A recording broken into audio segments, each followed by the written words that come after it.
পারিবারিক সহিংসতা, domestic violence এই শব্দগুলো এখন প্রায় প্রতিদিনই দেখা যায় পত্রিকার পাতায়। এমন ঘটনায় প্রাণ হারানোর নারীর সংখ্যাও মোটেও কম নয়। দেশের আইন ও সালিশ কেন্দ্রের সবশেষ প্রতিবেদন বলছে, এই বছরের জানুয়ারি থেকে জুলাই পর্যন্ত ৩৬৩টি পারিবারিক সহিংসতার ঘটনা নথিভুক্ত। এর মাঝে প্রাণ হারিয়েছেন ৩২২ জন নারী, যার মধ্যে অন্তত ১৩৩ জন খুন হয়েছেন স্বামীর হাতে। জাতীয় হেল্পলাইন 109-এ চলতি বছরের জানুয়ারি থেকে জুলাই এই ৭ মাসে শারীরিক নির্যাতন সংক্রান্ত কল এসেছে ২৯,১৬১টি। মানসিক নির্যাতন সংক্রান্ত কলের সংখ্যা ১৯,৫৮৪টি। শুধু বাংলাদেশ নয়, পুরো উপমহাদেশেই এসব ঘটনা বাড়ছে আশঙ্কাজনক হারে। ব্যতিক্রম নয় প্রতিবেশী দেশ ভারতও। ৩২,৮৭,২৫৩ বর্গ কিলোমিটারের এই দেশে প্রতি ঘন্টায় নারী নির্যাতনের ঘটনা ঘটে ৪৯টি। বছরে ডোমেস্টিক ভায়োলেন্সে মারা যায় প্রায় ৬,৫০০ মেয়ে।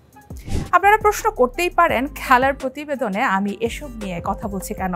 প্রশ্নটা স্বাভাবিক। সাথে এটাও এখন খুব স্বাভাবিক ব্যাপার যে ছেলেদের পাশাপাশি এখন ক্রীড়া ক্ষেত্রে বড় একটা অংশ জুড়ে আছে এই নারীরাই। ভারতের বর্তমান সমাজ ব্যবস্থা ভালো করে বোঝাতে ছোট্ট একটা উদাহরণ দেয়া যায়। কিছুদিন আগে অস্ট্রেলিয়ার নারী ক্রিকেটাররা বিশ্বকাপ চলাকালেই হেনস্থা হয়েছেন ভারতের রাস্তায়। ভাবা যায়, একজন আন্তর্জাতিক ক্রিকেটার যিনি সবসময় বিদেশ সফরে থাকেন সর্বোচ্চ নিরাপত্তা বলয়ে, তিনিও রেহাই পাননি ভারতে। এ নিয়ে সামাজিক যোগাযোগ মাধ্যমে ওঠে সমালোচনার ঝড়। আন্তর্জাতিক গণমাধ্যমে প্রশ্ন ওঠে, ভারতে আসলে কতটুকু নিরাপদ নারীরা?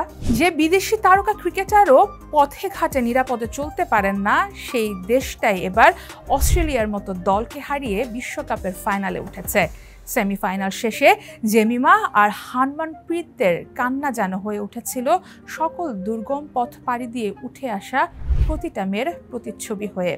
ভারতের মেয়েরা বরাবরই বিশ্ব দরবারে খেলে মাথা উঁচু করে, বড় বড় দলগুলোর সাথে লড়াই করেছে চোখে চোখ রেখে। অথচ কনসিস্টেন্ট কেপেবল হওয়া সত্ত্বেও সৌরভ গাঙ্গুলির মতো একজন অধিনায়ক আরও ১১ বছর আগে গণমাধ্যমে হাসির ছলে নিজ মেয়ের উপমা দিয়ে বলেছিলেন, মেয়েদের ক্রিকেট খেলার দরকার নেই। তোমার রিঅ্যাকশন কি হবে? আগে বারণ করব, কারণ মেয়েদের ক্রিকেট খেলার কোনো দরকার নেই। জেমিমারা ফাইনালে ওঠার পর সেই কথা আবারও ভাইরাল হয়েছে নেট দুনিয়ায়। কেউ কেউ সেই ইন্টারভিউ কোট করে দিচ্ছেন খোঁচা মারা স্ট্যাটাস, আবার কেউ কেউ ইন্টারভিউয়ে মেয়েদের জয়গান গাচ্ছেন। অন্যদিকে সেই সৌরভ গাঙ্গুলি আবার ফেসবুকে গর্বের সাথে স্ট্যাটাস দিয়ে বলছেন, Every little girl watching you today will dare to dream bigger tomorrow.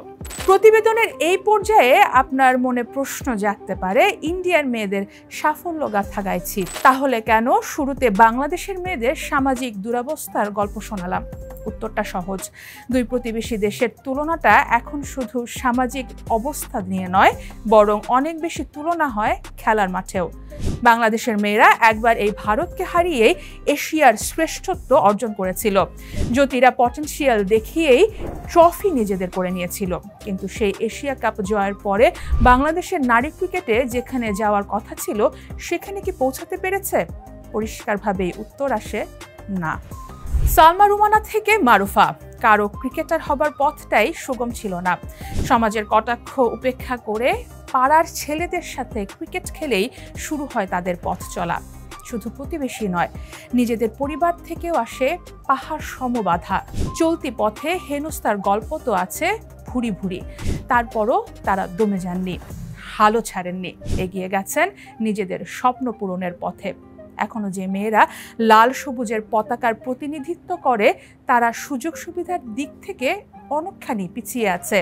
সামাজিকভাবে একটা শ্রেণী তাদের প্রাপ্য সম্মানটুকু দিলেও বিশাল একটা শ্রেণীর মানুষ এখনো বাঁকা চোখে দেখে মেয়েদের মাঠের খেলাকে।